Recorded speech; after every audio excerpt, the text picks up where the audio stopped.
These chicken and pepper jack taquitos are the perfect freezer meal to make ahead of time or just have for dinner as is. First, I start by adding about 3 cups of shredded chicken to a large mixing bowl. Mine is partially frozen still. I use rotisserie chicken. I just shred up an entire rotisserie chicken and then divide it and freeze it for later.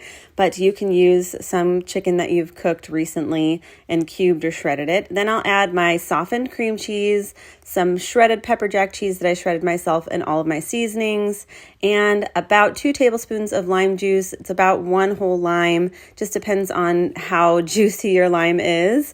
And you can add more salsa. I just added half a cup of salsa here, but you can do up to a cup and that would work well. Just depends on the flavors you're going for. And if you don't soften the cream cheese, this is going to be a lot harder. So just make sure that you really soften that cream cheese before you add it to the mixture. Mix it all up till it's completely combined. Then you'll take some tortillas and warm those in the microwave for about 30 seconds, just so they're pliable. And then add about 2 to 3 tablespoons of filling. It really just depends on how big you want these taquitos. Some people actually call these flautas or burritos. You can call them whatever you like. I just call them taquitos. And you can use both corn or flour tortillas for this recipe. And you can use the small tortillas. You can use bigger tortillas.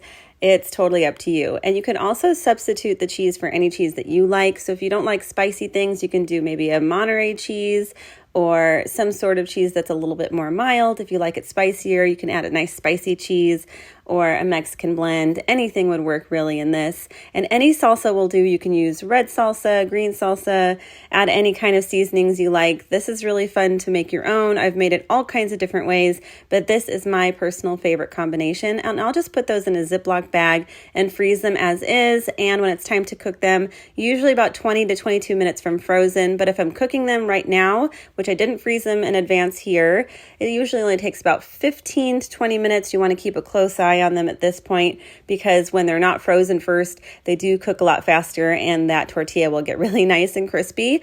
When you see the filling start to kind of ooze out, you know that the whole thing should be really well cooked through and nice and crispy. And I like to serve mine with salsa. It's so delicious. If you like this video, please give me that little thumbs up and subscribe to see more.